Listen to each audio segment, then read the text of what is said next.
siswa. Saya calon guru penggerak angkatan keempat dari SMA Negeri 1 Rejotangan, Kabupaten Tulungagung. Untuk tugas aksi nyata modul 1.4, saya melakukan pengimbasan pada saat in-house training atau IHT di awal semester 2 atau lebih tepatnya pada hari Jumat tanggal 7 Januari 2022. Saya berkolaborasi dengan rekan sejawat saya yaitu Bapak Wisnu Aji Dwi Cahyono yang juga merupakan salah satu calon guru penggerak dari SMA Negeri 1 Rejotangan. Untuk video yang awal Bapak Wisnu yang memaparkan materi, kemudian untuk video yang separuh ke belakang adalah saya. Saya memaparkan mengenai keyakinan kelas, kemudian posisi kontrol sebagai guru, kemudian tentang kebutuhan dasar manusia dan segitiga restitusi. Selain itu di video kali ini nanti juga ada pengimbasan yang saya lakukan, kemudian ada testimoni dari rekan sejawat saya, ada testimoni dari murid, kemudian ada video tentang penyusunan saat saya membuat keyakinan kelas, kemudian ada juga beberapa rekan sejawat yang berinisiatif bertanya kepada saya secara pribadi tentang materi yang sudah saya paparkan pada saat IHT. Untuk selengkapnya berikut silakan disaksikan.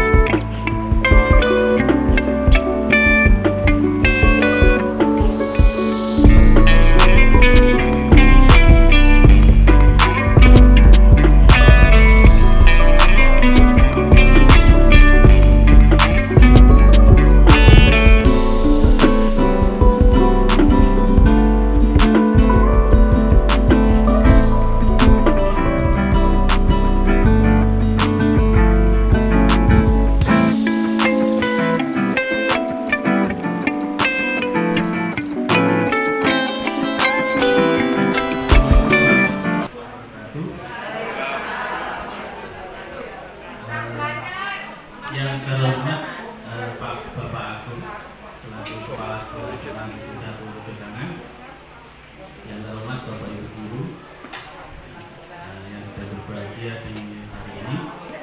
Kami di sini semata-mata ada tugas dari pendidikan guru penggerak, yaitu berupa pengimbasan budaya positif dari modul pertama yaitu modul 1.4 dan diwajibkan untuk memberikan pengimbasan baik secara kecil maupun secara besar. Dan karena ini bertepatan dengan ada IHT, saya minta izin kepada Pak Budi untuk memberikan waktu memberikan pengimbasan, dan alhamdulillah diberikan. Saya terima kasih kepada Pak Budi.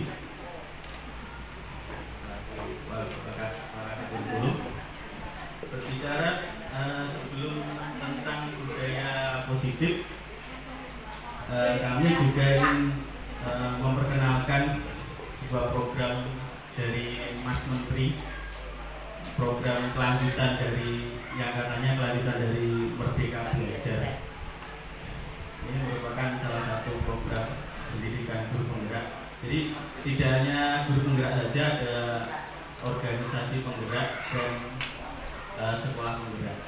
Kalau berbicara tentang yang penggerak ini, sebenarnya kalau kita lihat sekolah kita itu sudah bisa dikatakan sebagai sekolah penggerak, benar kata Pak Agung.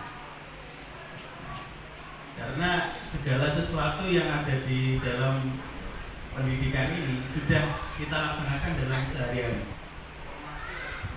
Contohnya kita memberikan kita punya program double track, kemudian dari Prodistik itu juga merupakan salah satu program bagi guru penggerak ini.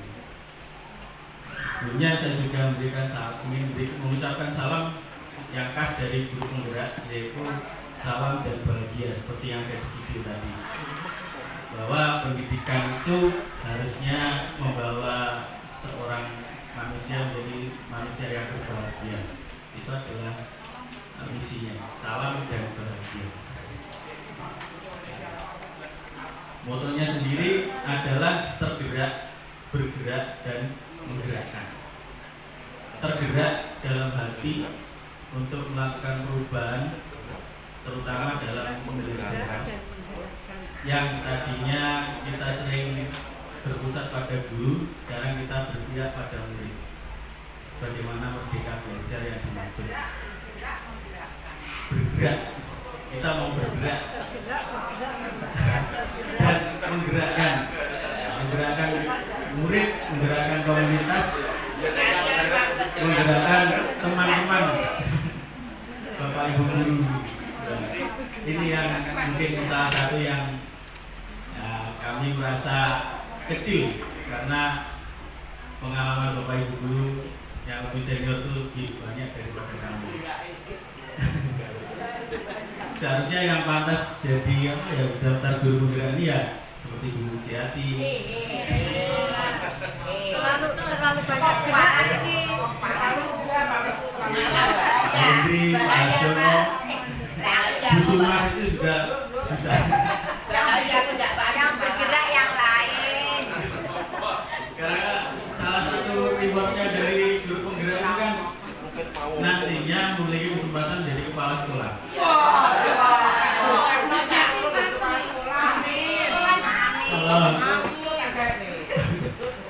Kalau saya cukup semoga diangkat itu sudah alhamdulillah Bu. Belum jadi kepala.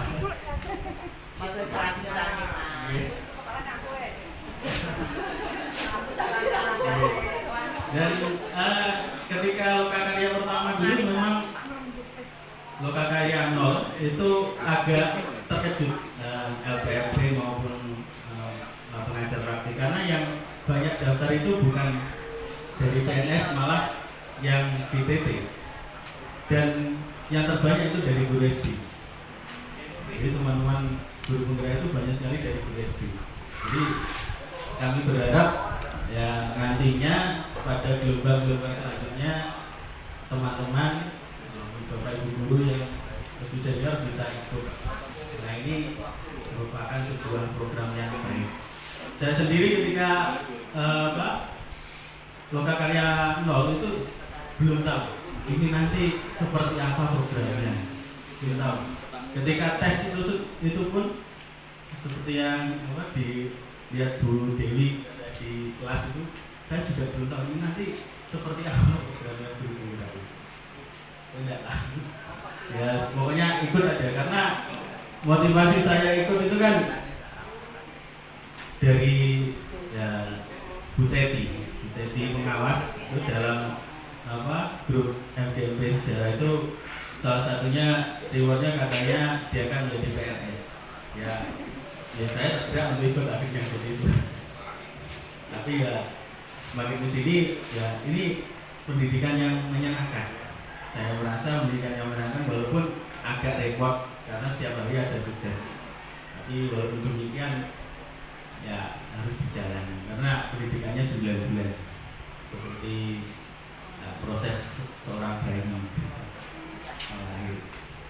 Itu misi dari guru penggerak sendiri adalah melaksanakan pembelajaran yang berpihak pada murid dengan mewujudkan profil pelajar Pancasila. Sekarang ada yang baru dari pemerintah yaitu ingin mewujudkan profil pelajar Pancasila.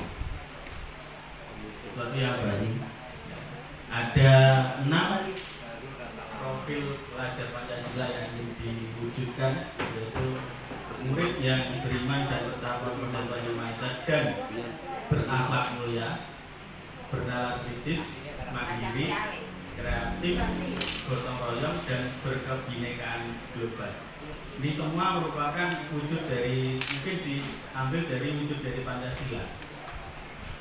Jadi sila-sila yang ada di dalam Pancasila ini. Ini adalah profil pelajar Pancasila yang ingin diwujudkan. Ada 6.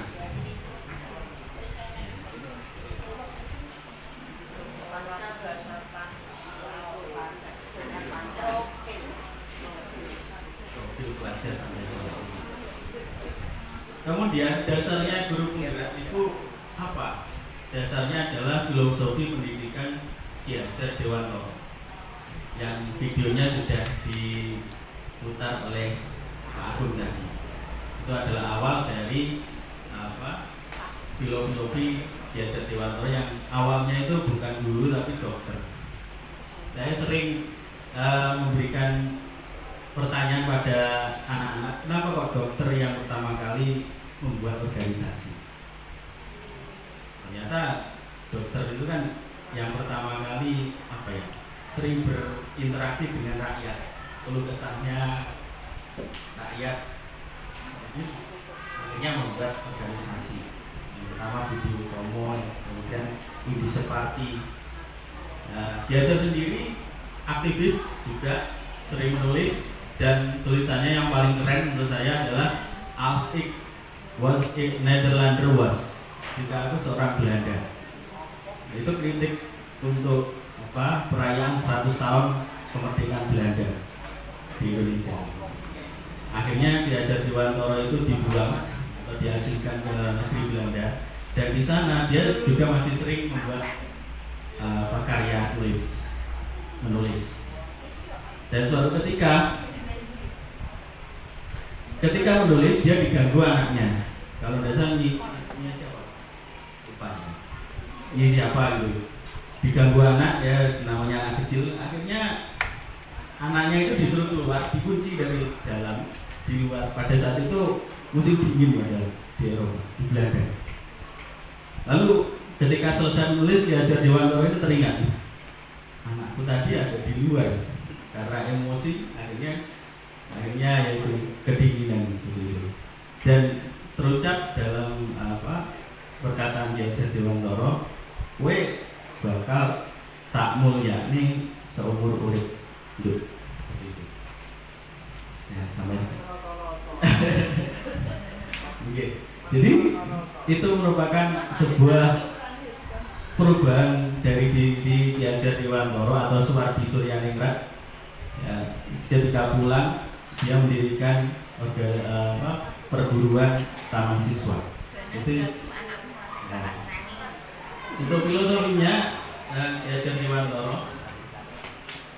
Ya. Menurut Ki Hajar Dewantoro, ya, pendidikan itu merupakan persemaian benih kebudayaan dalam masyarakat. Ya, anak-anak atau murid itu merupakan benih, sedangkan guru itu adalah petani bagi Ki Hajar Dewantoro. Seperti apa benih itu diolah menjadi baik itu tergantung dari petaninya dan juga lingkungan sekolahnya.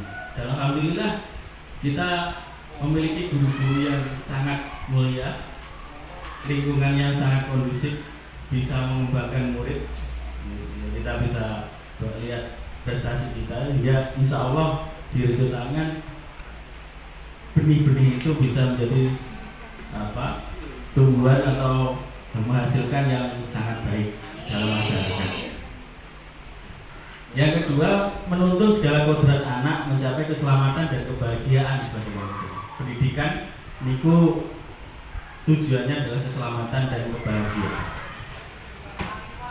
Dan menurut beliau juga pendidikan itu adalah disesuaikan dengan kodrat alam dan kodrat zaman. Karena sekarang kita berada di lingkungan Jawa, maka tentunya kodrat alamnya harus disesuaikan dengan lingkungan kita tentang kesopanan dan sebagainya, dan itu memang harus kita laksanakan. Dan kodrat zaman, jadi murid-murid kita itu juga diperlukan mengembangkan diri, ya, sesuai dengan kodrat zaman industri 4.0. Alhamdulillah kita punya double track, kita punya probistik yang bisa membuat murid berkembang sesuai dengan kodrat zamannya. Dan yang menarik kuncinya itu adalah pendidikan itu harus menghamba pada murid. Menghamba di sini bukan berarti guru itu harus sungkem atau tunduk. Misalnya kalau di kelas 1 tunduk sama Megita gitu. Tidak, tapi harus berpihak. Maksudnya menghamba itu kita berpihak. Kita kita tuntun murid-murid kita itu menurut guru penggerak itu. Dan ini adalah intinya dari modul 1.4 yaitu budaya positif. Ada 6 yang perlu dijabarkan, yaitu yang pertama perubahan paradigma stimulus respon menjadi teori kontrol, arti disiplin dan 3 motivasi perilaku manusia, keyakinan kelas, hukuman dan penghargaan, 5 kebutuhan dasar manusia, 5 posisi kontrol pada guru, dan segitiga restitusi.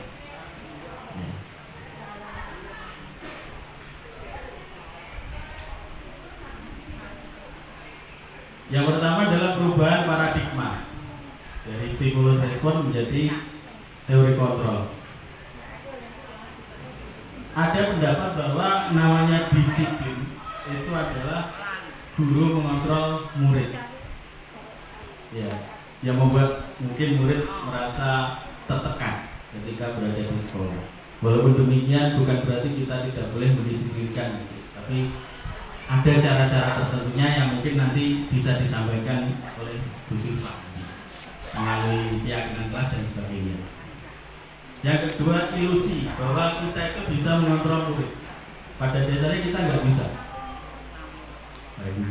Bapak Ibu, kita sulit mengontrol murid sesuai dengan keinginan kita karena mereka punya keinginan sendiri. Jadi yang bisa kita lakukan adalah menuntun mereka itu dalam guru penggerak. Ilusi bahwa penguatan positif, efektif dan bermanfaat. Belum namanya penguatan, ya, kita memberikan penghargaan. Misalnya ada ilustrasinya seperti ini. Suatu ketika si A punya sebuah mendapatkan nilai yang sangat baik 100, kemudian kita puji. Tapi di sisi lain ketika dia mendapatkan karya yang lebih baik, kita tidak memuji. Itu nanti juga akan murid itu, loh kok saya tidak dipuji lagi sama Bapak Ibu guru. Jadi ya sesuatu yang berlebihan ternyata juga tidak baik. Ilusi bahwa kritik dan membuat orang bersalah itu akan menguatkan karakter. Bahwa kritik itu malah membuat murid itu menjadi ya, lebih mungkin bisa dendam sama kita. Kritik membuat orang bersalah itu malah membuat mereka tidak respect pada kita. Saya kemarin 2 hari yang lalu saya melihat ada anak namanya Pak Rivaldo. Kemarin ketika dia bermasalah dengan nilai, Pak N sama Pak Pri itu tidak menyalahkan, tapi menggali informasi seperti apa keadaannya. Nah itulah yang memang harus kita lakukan, bukan menyalahkan pada murid memberikan nilai yang anjlok begitu, tapi kita mencari tahu, karena murid itu berbuat salah pasti ada alasan. Oh ternyata ada permasalahan di rumah dari Rivaldo. Dan ilusi bahwa orang dewasa memilih hak memaksa. Nah, ini sering kita secara alamiah mungkin kita merasa seperti itu, bahwa kita sudah dewasa harus bisa memaksa, memiliki hak memaksa. Itu tidak bisa kalau menurut jasa Dewan. Nah, kita harus menelaani, dan ini sebenarnya sudah kita laksanakan di SMA. Ketika ada permasalahan dalam murid, kita tidak menjudge dia salah, tapi kita mencari tahu alasannya. Seperti itu. Inilah perbedaan antara stimulus respon dengan teori kontrol tentang dunia. Katanya stimulus respon, realitas kebutuhan kita sama, padahal kita itu berbeda-beda kebutuhannya. Ada kemudian melihat semua orang melihat hal yang sama, mencoba mengubah orang berpandangan sama, ternyata tidak bisa, karena orang lain punya pandangan berbeda. dan seterusnya. Nah, di sini disiplin. Biasanya disiplin itu diartikan tertib, teratur, patuh, dan dihubungkan dengan hukuman. Mungkin kita merasa bahwa disiplin, mungkin ketika saya sekolah sendiri dulu, namanya disiplin itu pasti takut karena berbuat salah nanti dapat hukuman dan sebagainya. Tapi seharusnya disiplin yang positif itu harus menghindari hukuman, atau hukuman itu paling belakang, bahkan harus dihindari. Itu disiplin. Karena menurut Ki Hajar Dewantara, disiplin itu harus berasal dari diri sendiri, mendisiplinkan diri. Tapi baru kalau tidak bisa, eksternal yang mendisiplinkan. Jadi di sini guru. Tapi harus ada rasa merdeka. Harus ada rasa merdeka. Bukan berarti merdeka yang semaunya sendiri, ya. Harus merdeka yang bertanggung jawab. Karena nantinya diperkenalkan bukan peraturan dalam pendidikan kita nanti, tapi keyakinan kelas, keyakinan sekolah. Peraturan dengan keyakinan nanti berbeda, nanti akan dijelaskan oleh Bu Sri. Ada 3 motivasi perilaku manusia. Perilaku kita itu pada dasarnya yang pertama ini adalah untuk menghindari ketidaknyamanan dan hukuman pasti. Kita tertib, kita ketika sekolah tidak ingin terlambat, itu karena kita menghindari hukum. Yang kedua, untuk mendapat imbalan. Dan yang ketiga, ini yang diharapkan, yaitu untuk menjadi orang yang mereka inginkan dan menghargai diri sendiri dengan nilai-nilai yang dipercayai. Ini adalah 3 perilaku manusia. Demikian tentang disiplin penuturan dari saya lanjutkan kepada Bu Sri.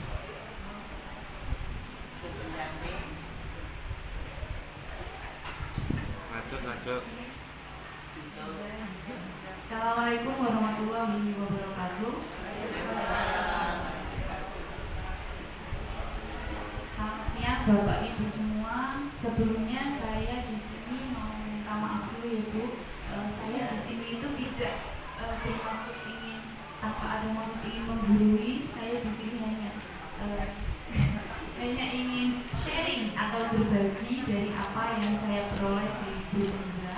Karena saya yakin dan aku yakin sejatinya para Bapak Ibu guru di sini sudah lebih mumpuni daripada saya. Yang masih belum tahu apa.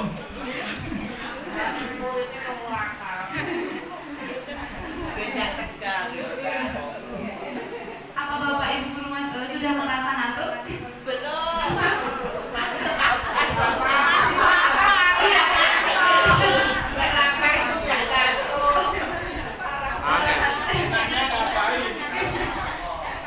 Apa kita harus bergerak mulutnya ya Bu?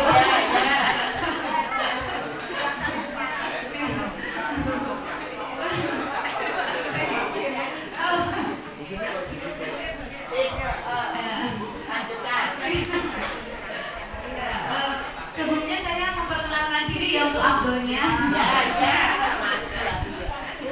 Perkenalkan nama saya Harila Zulfa. Bu. Kita pura-puranya tidak saling kenal ya Bapak Ibu. Dari sekolah lain ini.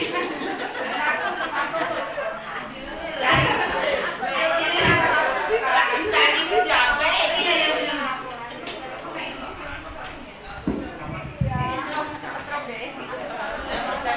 Jambe pakai jeruk. Ya, Bu.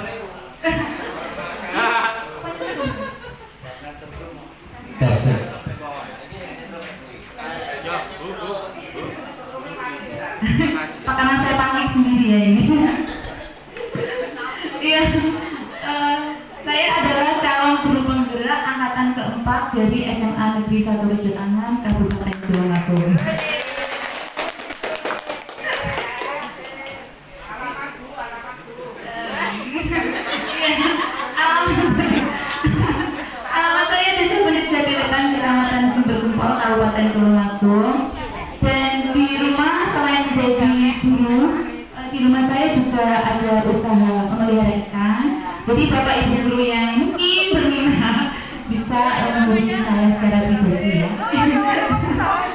Promosi ning arep.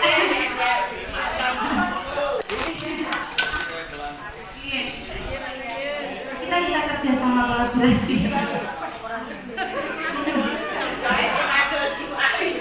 Saya mau melihat.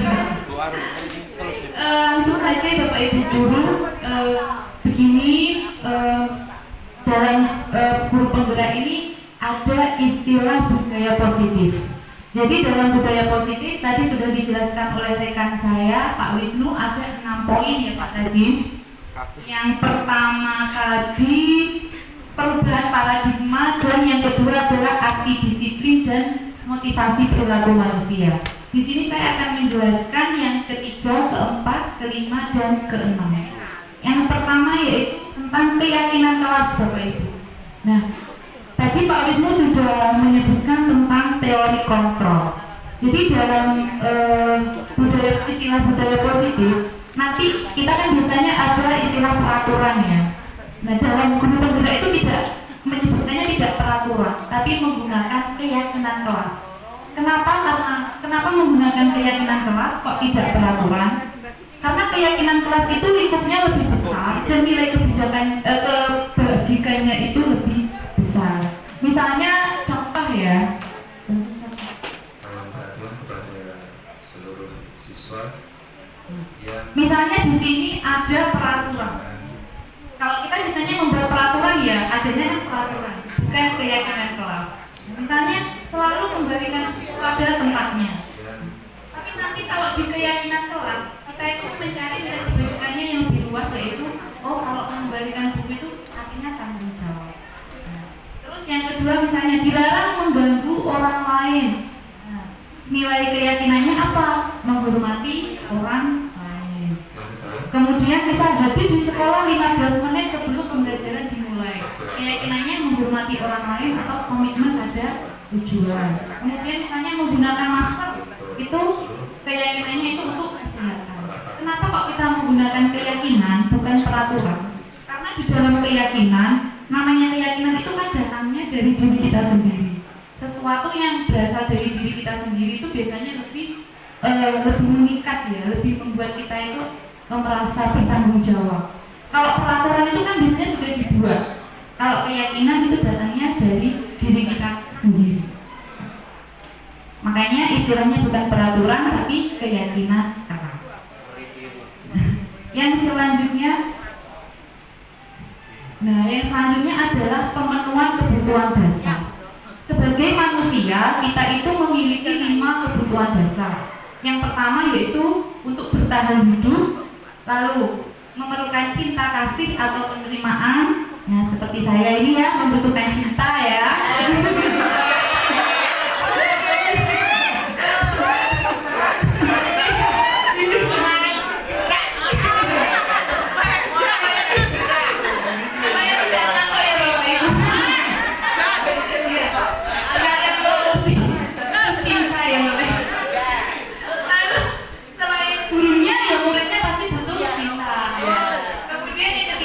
Penguasaan, yang keempat kesenangan, yang kelima adalah kebebasan. Nah, misalnya kita dihadapkan pada suatu kasus.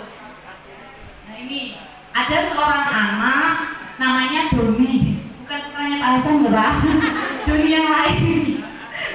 Doni ini setiap makan siang itu selalu merebut bekalnya temannya. Nah, kalau kita melihat dari memenuhi kebutuhan dasar tadi, kita kan tidak boleh ya sebagai guru langsung memberikan merebut makanannya teman-teman, langsung kita berikan sanksi atau hukuman, tidak boleh. Kita harus melihat dulu, mencari akar permasalahan seperti yang dilakukan Pak Ken sama Pak Pri tadi. Nah, kalau misalnya anak itu, kalau anak tadi misalnya ketika kita tanya, kenapa kok merebut makanan temanmu? Dia menjawab, karena dia lapar dan orang tuanya tidak membuatkan bekal. Nah, itu artinya anak tersebut membutuhkan kebutuhan dasar untuk bertahan hidup atau survive, ya kan? Karena tidak dibuatkan makanan. Nah, kemudian kedua, kalau anak itu misalnya ditanya, menjawabnya nanti ketika dia merebut perhatian, dia jadi pusat perhatian, dan temannya akan melaporkan kepada wali kelasnya atau gurunya nanti menghubungi orang tuanya, akhirnya orang tuanya kan memperhatikan, dan itu artinya dia membutuhkan cinta atau kasih sayang. Kemudian yang ketiga, penguasaan atau kebutuhan akan pengakuan kemampuan. Jadi kalau nanti dia ditanya, menjawab supaya temannya itu takut sama dia, jadi dia merasa hebat. Nah, berarti dia itu diakui, dirinya merasa kuat menjadi penguasa gitu. Nah, itu kebutuhan yang ketiga. Kemudian yang keempat yaitu kebebasan atau kebutuhan akan pilihan. Jadi ini misalnya ditanya, kenapa kamu kok ngerebut makanan temenmu?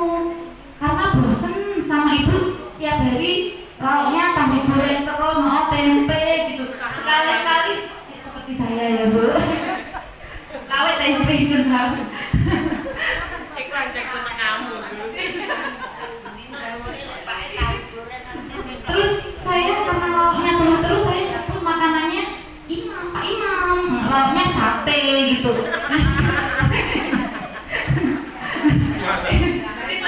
Karena dia itu pengen rasa yang lain, pengen menu yang lain, pengen variasi. Nah itu artinya dia membutuhkan kebebasan. Kemudian yang terakhir adalah kebutuhan kesenangan. Jadi anak ini berebut makanannya temennya, dia suka kalau temennya itu bereaksi. Dia itu merasa gembira kalau temannya itu memberikan ekspresi yang kesal. Nah itu artinya kan dia membutuhkan kesenangan. Jadi itu tadi adalah 5 kebutuhan dasar yang diperlukan oleh manusia, baik guru maupun anak. Sehingga dari ini kita bisa mengambil kesimpulan bahwa sebagai guru ketika kita menghadapi permasalahan anak, kita tidak boleh langsung menghakimi, tapi kita harus mencari tahu mungkin ada kebutuhan dasar yang belum terpenuhi. Jadi kita akan mengambil tindakan yang lebih bijaksana. Nah, kemudian apa tadi Pak Wisnu?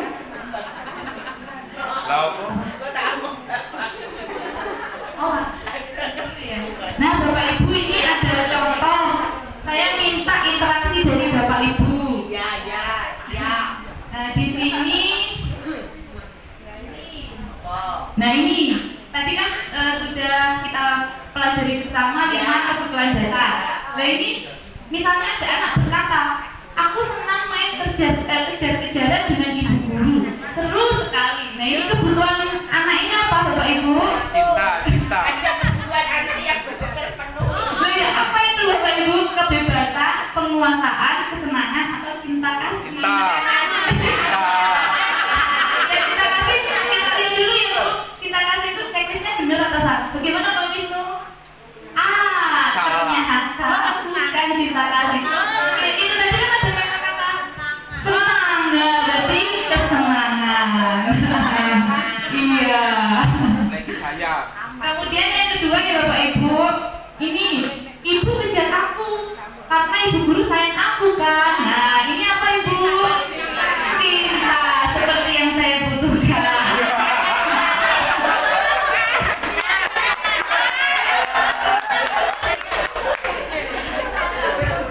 Yo. Turcal. Kalian promosi ya Bu. Kapok. Ya, yang selanjutnya Bapak Ibu, aku hebat kan bisa bikin ibu kejar aku. Nah ini apa? Apa ya? Hebat. Apa Pak penguasaan benar nggak Pak ya? Wah, ternyata guru-guru di sini sudah sangat memahami materi Pak. Langsung benar. Sudah melaksanakan tapi Belum. ada di situ. Oh iya. Jadi mesti abadi. Iya. Silakan Pak ya. Iya. Wong SK Menteri belum jadi kita sudah melaksanakan. Oh, hebat sekali guru di SMA cuci tangan ya. Kemudian yang terakhir, aku bosan belajar mewarnai terus di dalam kelas. Apa ini Bapak Ibu kebutuhannya? Nah, benar Pak ya? Betul lah.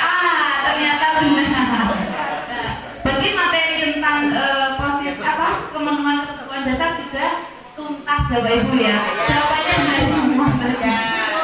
Ya, lanjutkan Pak. Disampaikan ke Iya. Selanjutnya Pak, materi dari Bapak Ibu. Mungkin yang perlu kita jadikan introspeksi bersama-sama ya Bapak Ibu tentang posisi kontrol ini. Jadi posisi kontrol kita sebagai guru itu ada 5 Bapak Ibu. Yang pertama penghukum, yang kedua pembuat rasa bersalah, yang ketiga sebagai teman, yang keempat sebagai pemantau, dan yang terakhir sebagai manajer. Nah, bagaimana posisi kita sebagai penghukum? Lanjut Pak. Nah, kalau sebagai penghukum kita itu biasanya itu menggunakan kata-kata, bisa menggunakan fisik ataupun verbal, secara verbal. Dan biasanya guru-guru yang menggunakan bertipe penghukum ini tuh merasa bahwa caranya dia itu adalah yang paling benar.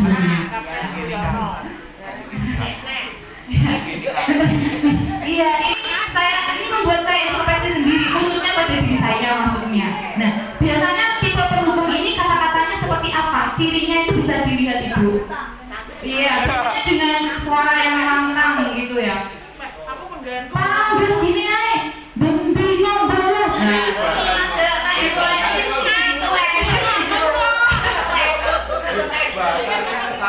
Nadanya tinggi ya, matanya melotot.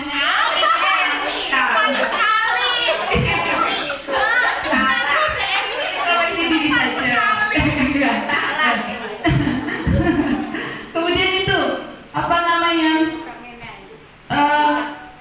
kamu selalu saja salah, selalu tiap hari selalu membuat masalah nggak? Kalau anak itu kan ada sisi negatifnya ya Bu, Bapak Ibu. Kalau dikatakan seperti itu kan anak mungkin malah menjadi takut, bukannya ingin memperbaiki diri tapi malah menjadi semakin takut. Kabuki ya. Kemudian yang kedua adalah membuat orang merasa bersalah. Nah, ini saya pikir itu orang merasa bersalah itu cara yang terbaik ya Bapak Ibu. Saya pikir pada awalnya karena kita itu menggunakan kalimat yang halus, tutur kata yang lemah lembut gitu. Nah, contohnya misalnya begini. Ibu kecewa sekali sama kamu.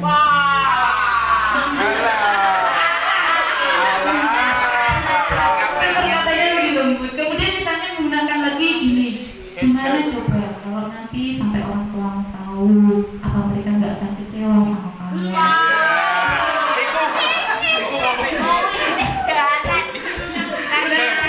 Iya, nanti kalau kita menggunakan kata-kata seperti itu, anak itu bukan malah termotivasi, merasa ingin perbaiki diri, tapi anak malah semakin merasa tidak berguna. Karena apa yang dia lakukan itu merasa salah terus, salah gitu. Kemudian yang ketiga sebagai teman. Nah, sebagai teman ini kita biasanya tuh kalimatnya lebih santai, lebih hangat, suasananya itu lebih hangat kalau ngobrol sama anak. Nah, ini biasanya kita kalimatnya, ayo nanti Bu bantu ya. Terus misalnya kalau melakukan kesalahan, ya udah nggak apa-apa, nanti saya bantu. Kayak gitu, itu sebagai teman. Tapi ternyata itu ada akibat negatifnya juga. Ada apa? Nanti kalau anak sudah merasa menjadi teman dengan gurunya, tidak ada tendeng aling-aling bahasa Jawanya ya, merasa sudah dekat. Terus suatu saat guru itu tidak berpihak pada anak tersebut, anak itu kan merasa ditinggalkan, dia kecewa. Kok Pak Kui kok tidak ngilangi aku meneh? Gitu. Merasa kita yang pojok selalu didukung gitu. Padahal kan kita tidak selalu seperti itu kan. Kemudian yang keempat, kita sebagai pemantau atau monitor. Kalau sebagai pemantau ya kita mengawasi yang menjadi tanggung jawab kita. Jadi kita sesuai aturan saja, kita hanya mengawasi perilakunya. Misalnya kita tanya peraturannya apa, terus apa yang kamu lakukan, sanksi atau konsekuensinya apa, itu kayak gitu cuma. Nah, yang terakhir ini adalah sebagai manajer. Posisi sebagai manajer inilah yang dianggap paling memadai bagi guru. Nah, jadi sebagai manajer ini ya kita ketika melihat anak itu membuat kesalahan, kita bersama-sama dengan anak itu mencari solusi. Jadi manajer itu sama-sama mencari solusi. Iya, tidak menyalahkan tidak menjadi teman, tapi kita bersama-sama mencari solusi. Jadi kalimatnya misalnya, kemarin kita sudah membuat keyakinan kelas ya, keyakinan kelasnya apa? Terus kalau kamu itu apa yang kamu lakukan itu melanggar keyakinan kelas apa tidak? Kalau melanggar apa yang mau kamu lakukan? Jadi kita itu memotivasi, kita memberikan umpan-umpan kepada anak tersebut. Nah, posisi manajer ini posisi yang paling ideal bagi guru. Tapi sejatinya ini kan mungkin bagi saya pribadi masih terlalu berat ya Bapak Ibu. Jadi mundur-mundur tidak menjadi manajer, paling tidak menjadi pemantau. Mundur-mundur lagi menjadi teman. Jadi yang tidak itu adalah penghukum dan pembuat rasa bersalah. Iya. Ya. Guyu aja. Jadi ini tadi mungkin bisa kita gunakan sebagai referensi kita ketika nanti kita berhadapan dengan anak yang bermasalah. Betul itu. Selanjutnya, ini yang terakhir tentang restitusi diri. Jadi restitusi diri itu kita itu bersama-sama anak kita membuat solusi dari permasalahan yang dibuat anak gitu. Istilah mudahnya itu seperti itu. Jadi langsung kepada contoh ya Pak Wisnu, video. Ya, ini video saya ya Bu, kemarin saya syuting buat sama Pak Wisnu juga. Ini yang nyuting anak-anak. Ini di akun YouTube saya ada ya Bapak Ibu. Silakan di like, komen, dan subscribe ya Bapak. Akun YouTube-nya Hari Ratu Zulfa ya Bapak Ibu. Promosi lagi Bu.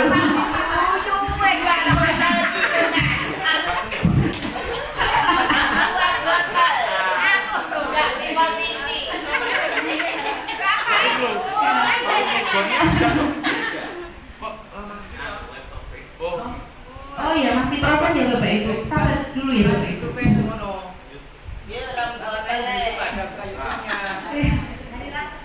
Iya. Iki kasih Cok. Jadi ini jadi ini saya menemui waktu saya jalan tidak sengaja bertemu dengan dua anak yang lagi membolos mata pelajaran matematika di depan kamar mandi. Iya. Iya. Iya, Bu Mujiati. Betul itu. Apa Edri? Iya. Apa kok rasaku. Kok matematika dari bahasa Inggris Pak. Jadi ini saya ada Kadek sama Ian. Video.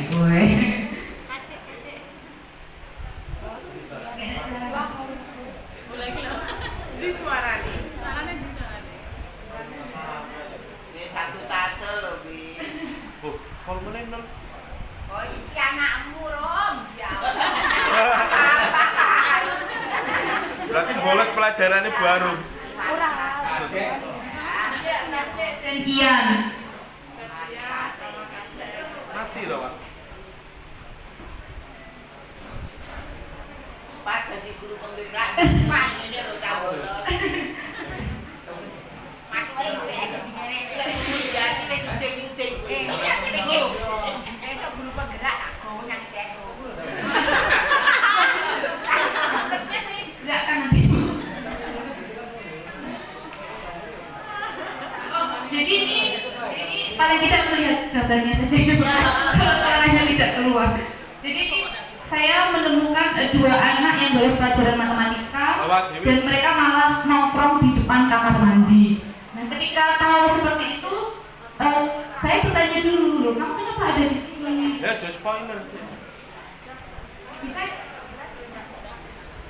Tidak mau Saya bertanya gitu. Nanti bisa lihat sendiri Bapak Ibu menambah viewer saya ya. Ya. YouTube ya Bapak Ibu.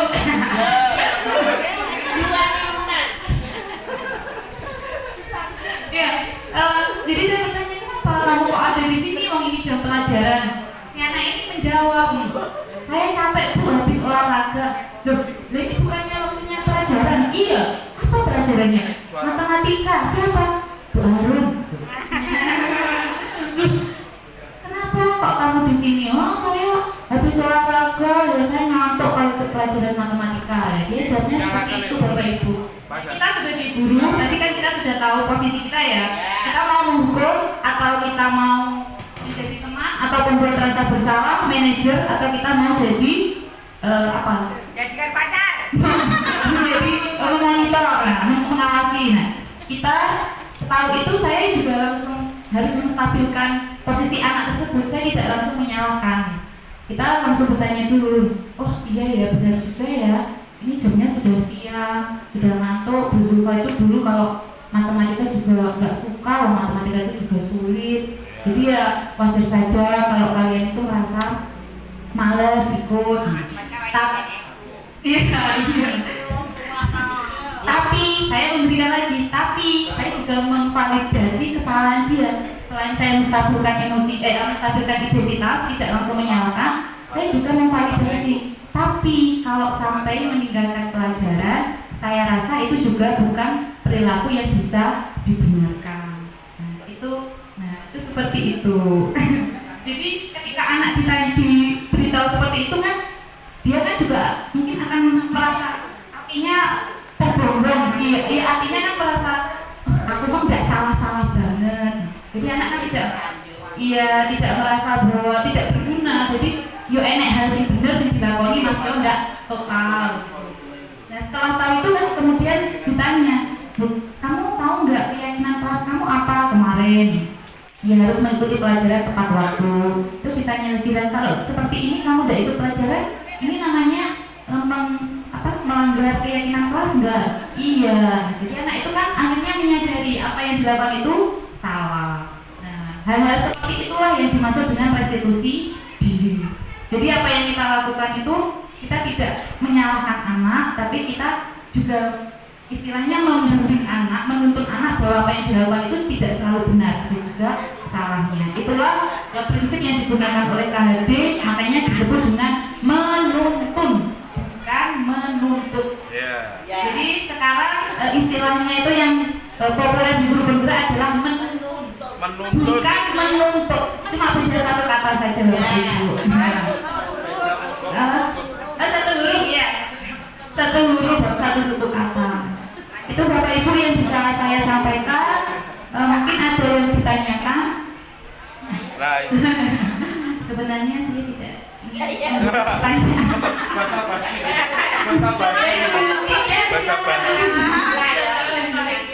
Kita punya guru penggerak itu bisa untuk kita nanti lebih tergerak dan bergerak. Nah jadi untuk itu mungkin tugas kalian berdua misalnya berarti harus merumuskan Keyakinan keras untuk SMA Rejo Tangan. Terima kasih banyak kono anise. Iya. Tepuk tangan oleh jajan. Terus saya ingin berterima kasih kepada Bapak Ibu guru semua karena kemarin Bapak Ibu waktu kita lokakarya 1 di hotel di sana. Saya tegaskan itu loh Bu, ada transport itu ya Bu ya.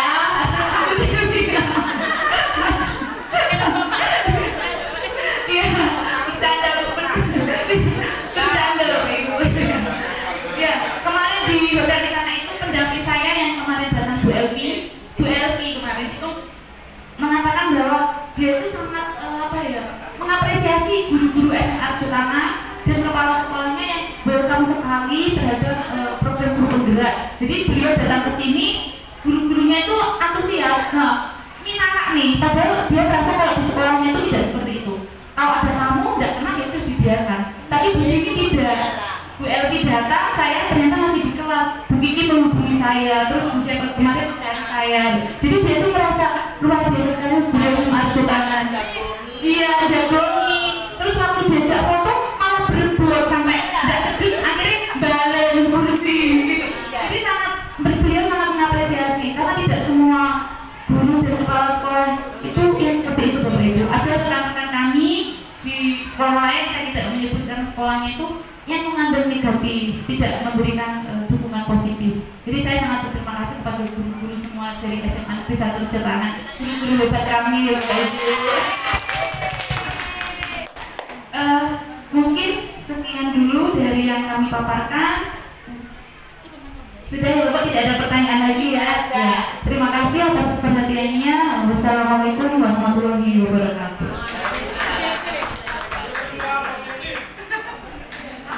Saya kok tak lapor bapakku.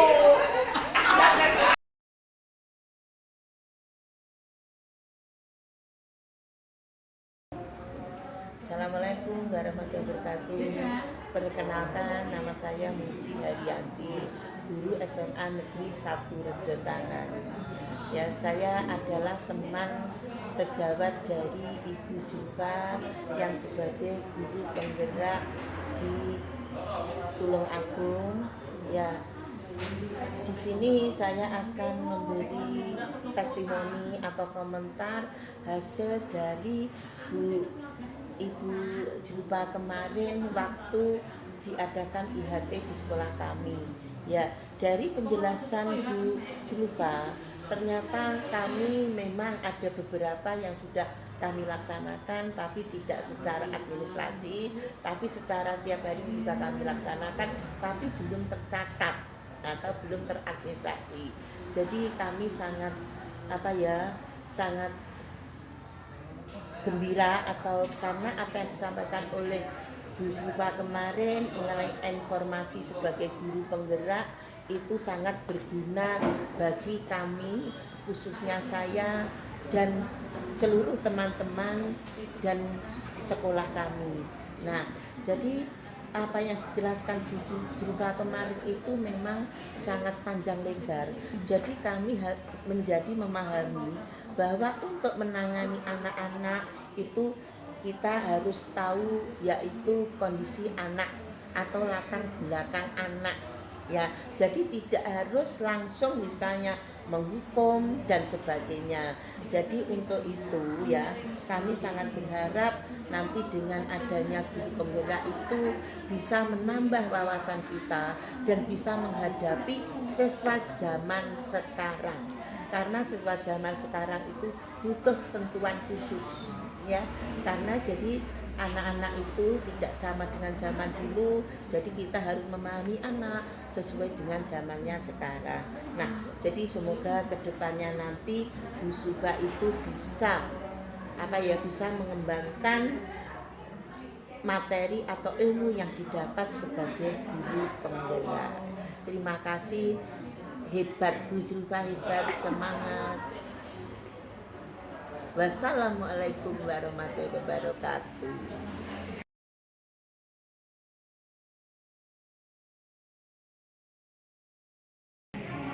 Assalamualaikum warahmatullahi wabarakatuh. Saya Ibu Sumarsi Sulawati, pengampu mata pelajaran kimia di SMA Negeri 1 Rejotangan Tulungagung. Setelah saya menerima materi IHT yang disampaikan oleh Ibu Julfa beberapa waktu yang lalu, kami menerima atau memperoleh banyak wawasan baru kaitannya tentang kondisi belajar yang nyaman dan aman untuk anak-anak didik saya, yaitu terutama masalah ramah anak di lingkungan sekolah. Jadi seorang guru itu harus bisa betul-betul mempunyai pendekatan secara mungkin dari hati ke hati, sehingga anak itu merasa nyaman berada di lingkungan sekolah, sehingga dia bisa menerima ilmu yang seharusnya dia dapatkan di sekolah. Kemudian dari informasi dari guru penggerak dari Bu Julfa, kami juga memperoleh pengetahuan baru, yaitu tentang posisi kontrol guru di sekolah itu sebagai manajer ya, yang bisa membimbing anak tanpa harus memberi hukuman ya, tanpa harus memarahi. Mengapa? Karena anak itu melakukan sesuatu itu mungkin dia punya alasan tersendiri yang mungkin guru itu belum tahu. Mengapa belum tahu? Karena mungkin belum menggali mengapa anak-anak itu berbuat seperti itu. Jadi kita wajib mengadakan pendekatan ya secara ramah ya, secara lebih dari hati ke hati, sehingga materi bisa terselesaikan dengan baik. Kemudian harapan saya kepada Ibu Zulfa selaku guru penggerak itu ilmu-ilmu yang dia dapatkan bisa disampaikan ke kita yang notabene belum mengikuti istilahnya program-program dari guru penggerak, sehingga kita tahu ya mungkin ilmu apa saja yang harus kita sampaikan ke anak-anak untuk masa-masa yang berikutnya. Saya kira itu aja. Terima kasih. Assalamualaikum warahmatullahi wabarakatuh.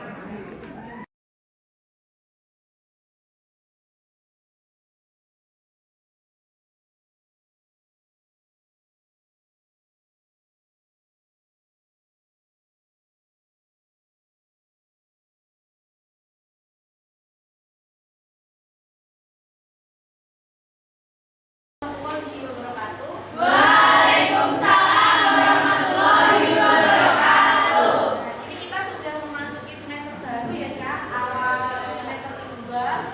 Dan ini saatnya kita membuat keyakinan kelas ya. Jadi kalau biasanya di sekolah atau di rumah kita kan adanya namanya apa, Cak? Peraturan. Nah, kalau peraturan itu kan biasanya sudah dibuat dan sifatnya itu mengikat ya, mengikat dan memaksa kita. Kita harus mematuhi. Tapi kalau sekarang kita mencoba membuat kesepakatan kelas dengan yang namanya keyakinan kelas. Nah, nanti saya minta masing-masing dari kalian untuk menuliskan di not warna ini yang sudah saya bagikan tadi. Tolong nanti kalau sudah menulis silakan maju dan ditempelkan di papan tulis ini ya.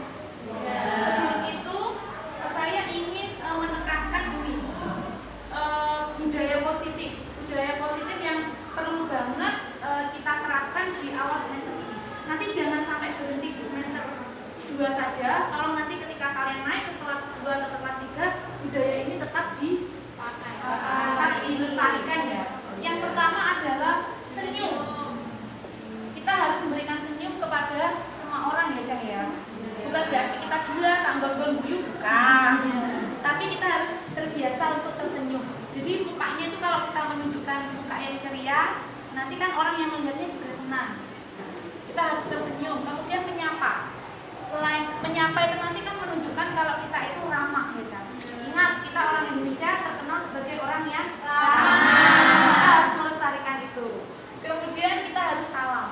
Terutama di sekolah. Kalau sama guru bertemu, sekarang mungkin kalau masih masa pandemi ya, kita mungkin masih belum leluasa untuk berjabat tangan. Tapi kita kan bisa gimana lah, manuk tok gitu lah, wong Jawa lah gitu ya. Nah, kemudian sopan. Nah, ini yang paling penting. Sopan itu kalau sama gurunya ya kalau ngomong kita orang Jawa paling enggak pakai bahasa Jawa kromo. Sama boso, kalau orang yang lebih tua juga harus seperti itu. Sama Pak Kebun pun juga harus seperti itu. Karena dia usianya lebih tua dari dari sampean. Kalau sama temenmu, sampean pakai ngopo nggak apa-apa. Nah, kalau misal pakai bahasa kromo nggak iso, nggak apa-apa pakai bahasa Indonesia. Itu lebih bagus ya. Kemudian yang terakhir santun. Nah, kita orang Indonesia juga terkenal selain ramah, kita juga orang yang santun dan beretika. Pokoknya wong Jawa Cak, obah mesti enek aturane. Maem ra oleh nang arep lawang. Mergo nyapa mesti wong Jawa kan senono ya. Selain itu kita juga harus terbiasa ada kata tolong dan maaf. Meskipun saya guru, saya juga tidak segan-segan untuk meminta maaf kalau memang saya salah. Terus kalau saya misalkan saya lebih tua, saya juga tidak ada salahnya kalau mau minta tolong sama sampean juga harus ada kata-kata tolong. Sampean pun kalau misalnya dimintai tolong teman, ada kata tolongnya kan saya juga merasa dihargai. Orang iki galakno. Nah, itu kan juga enggak bagus misalnya. Tolong aku pinjam jawaban PR matematika ya. Karena kan kancamu disili ya penak atau orang nyilih jawabanmu. Kalau enek kata-kata tolong contekin aku lah, karena kan juga bisa. Jadi tolong 5S format ini diterapkan di kelas kita mulai dari semester ini ya Cak. Dan jangan sampai berhenti di semester ini. Tolong terus dibawa ke kelas 2 dan kelas 3. Bahkan nanti kalau mungkin kalian sudah terjun di masyarakat ya.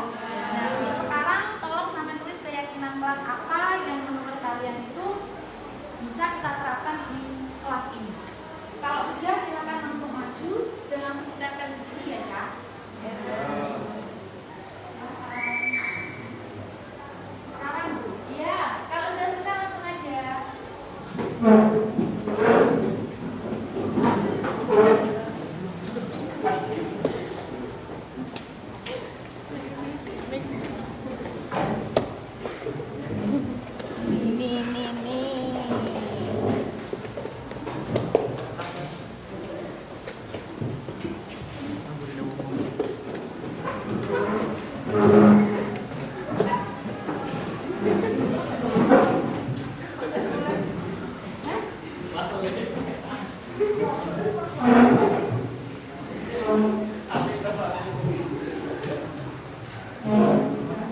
Wah, di sini keyakinan kelas beberapa saya bacakan dulu ya. Ada yang menulis menjaga kenyamanan dan ketenangan kelas. Bagus. Terus ini disiplin waktu dan menjaga sopan santun. Wah. Terus ada lagi yang nulis bertanggung jawab, tidak boleh terlambat. Wih, datang tepat waktu, memakai atribut yang lengkap. Oh, bagus sekali. Nah, saya rasa kalian sudah memahami apa itu keyakinan kelas ya. Semoga nanti apa yang sudah kalian tuliskan di sini nanti bisa kita praktekkan. Bukan hanya ditulis saja, tapi bisa kita praktekkan di mulai semester ini, bahkan nanti sampai lulus dari sekolah ini. Terima kasih kepada kalian yang sudah menuliskan keyakinan kelas dari kelas berapa ini? Kelas IPA 3. Saya ucapkan terima kasih. Kalian sudah memberikan keyakinan kelas kalian, sudah menunjukkan kepada saya.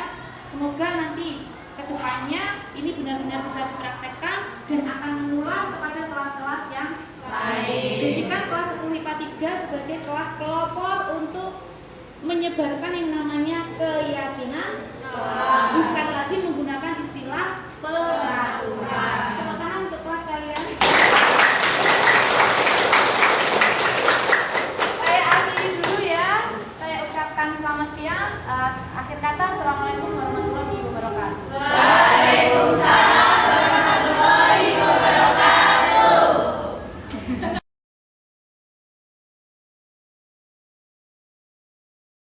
Wabarakatuh, saya Liana dari 10 MIPA 3 SMA Negeri 1 Rejotangan. Ingin menyampaikan bahwa hal yang dikatakan Bu Zulfa terkait keyakinan kelas sangat bermanfaat untuk kami, khususnya untuk seluruh siswa yang ada di SMA Negeri 1 Rejotangan.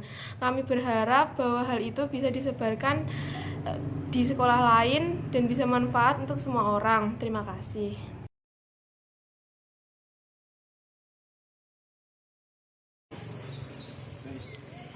Perkenalkan, nama saya Bisel Marjona 10 MIPA 3 SMA 1 Rejotangan.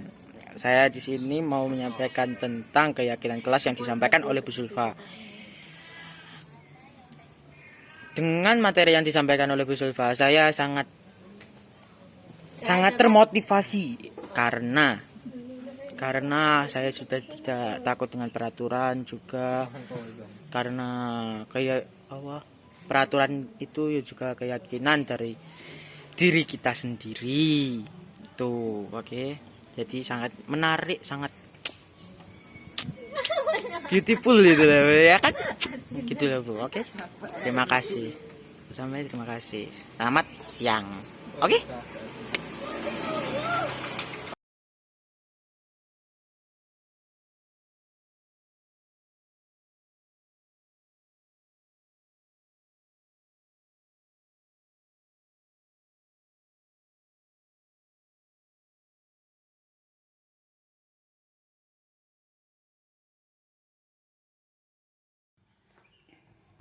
Di Zulfa kemarin itu waktu IHT, saya itu sebenarnya punya unek-unek mau bertanya, tapi karena keterbatasan waktu sehingga kemarin itu tidak bisa bertanya.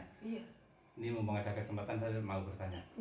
Kemarin itu saya mendengar istilah restitusi diri. Restitusi diri itu sebenarnya apa itu? Jadi yang namanya restitusi diri itu misal kalau ada anak melakukan suatu kesalahan ya Pak, kita sebagai guru itu tidak boleh langsung menghakimi bahwa anak itu salah. Nah, kita tugasnya adalah mengarahkan supaya anak itu menyadari bahwa apa yang dilakukan itu salah, dan nanti kita menuntun gimana supaya anak itu memiliki perilaku yang baik, supaya menyadari kesalahannya, tidak mengulangi lagi bahwa oh itu saya salah berarti saya harus begini. Jadi nanti anak bisa menemukan solusinya. Jadi misalnya kita mengajar begitu, misalnya ada anak yang melakukan kesalahan begitu, berarti kita tidak boleh istilahnya memarahi atau mungkin bagaimana begitu. Wah, sangat tidak boleh Pak. Tidak boleh, karena nanti di guru penggerak itu kan kemarin juga ada materi tentang posisi kontrol ya Pak. Posisi kontrol itu guru itu tidak boleh menjadi pembuat rasa bersalah atau penghukum. Jadi posisi kita sebagai guru itu ada 5. Nah, yang paling ideal sebenarnya kita itu harus jadi manajer, membimbing anak, terus menuntun anak supaya anak itu tidak merasa takut atau tidak merasa trauma terhadap kita. Jadi anak itu malah dia tahu salahnya, dia bisa mencari solusinya. Harapannya itu seperti itu. Ya memang kesannya sih itu agak berat ya Pak bagi kita sebagai guru, tapi kan tidak ada salahnya kita perlahan-lahan menuju ke arah itu. Begitu Pak. Iya. Yes, terima kasih. Iya Pak, sama-sama.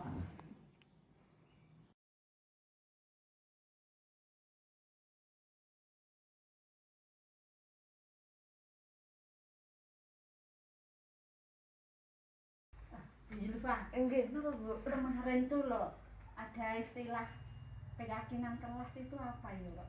Oh, Agak penasaran ya Bu? penasaran. Enggak, jadi keyakinan kelas itu kan ya bahasa mudahnya itu kesepakatan kelas Bu.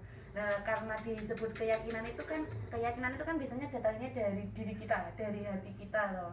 Jadi kalau sesuatu yang berasal dari diri kita, yang kita yakini, itu kan bersifatnya itu lebih lebih mengena ke kita, lebih mengikat kita gitu loh. Makanya disebut keyakinan. Iya. Kenapa mana ya? Terus bedanya dengan peraturan itu apa? Keyakinan dengan peraturan itu. Nah kalau peraturan itu kan biasanya sudah dibuat oleh pemangku kebijakan. Nah ketika kita mendengar peraturan itu biasanya kan kita langsung peraturan. Nah itu kan sifatnya memaksa kita Bu. Ada istilah peraturan berarti kita harus patuh. Tapi kalau keyakinan, nah itu kan dari diri kita. Kita meyakini bahwa oh itu yang benar. Nah, kita akhirnya kan lebih merasa bahwa itulah yang lebih tepat. Nah, contohnya gini Bu. Misalnya kalau peraturan kan dilarang gunakan masker. Itu peraturan. Gunakan masker. Tapi kalau keyakinan untuk menjaga kesehatan. Supaya nanti itu adalah kesepakatan yang sudah dibuat bersama. Terus supaya badan kita sehat, kita kan menggunakan masker karena musimnya corona. Nah, jadi itu kan sesuatu yang wah ada manfaatnya gitu ya. Kalau kita menyebutnya peraturan gunakan masker gitu, kan kita langsung kayak takut gitu, memaksa kita gitu. Makanya istilahnya tuh keyakinan. Iya Bu, bedanya gitu, cuma beda istilah gitu aja, cuma beda kalimat dikit aja udah dirasa kan sudah beda menyebut peraturan sama keyakinan. Gimana Bu? Oh iya betul. Sudah paham ya Bu ya? Nanti mungkin bisa Ibu terapkan di kelas Ibu ya. Iya. Iya. Terima kasih ya. Sama-sama Bu. Saling demikian.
video yang dapat saya sajikan. Semoga memberikan manfaat kepada saya secara pribadi dan kepada rekan-rekan semua secara umum. Guru penggerak terus terang bagi saya sangat memberikan dampak yang sangat positif.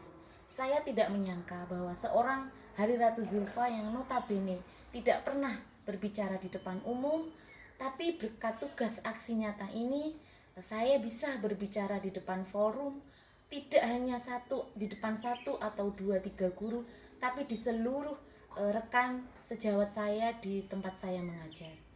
Guru penggerak meskipun baru berjalan ternyata sudah banyak sekali memberikan dampak positif bagi saya secara pribadi. Semoga dengan guru penggerak ini mampu menularkan segala hal-hal positif kepada rekan-rekan semuanya. Terima kasih guru penggerak, salam guru penggerak. Guru bergerak, Indonesia maju. Tergerak, bergerak, menggerakkan. Wassalamualaikum warahmatullahi wabarakatuh.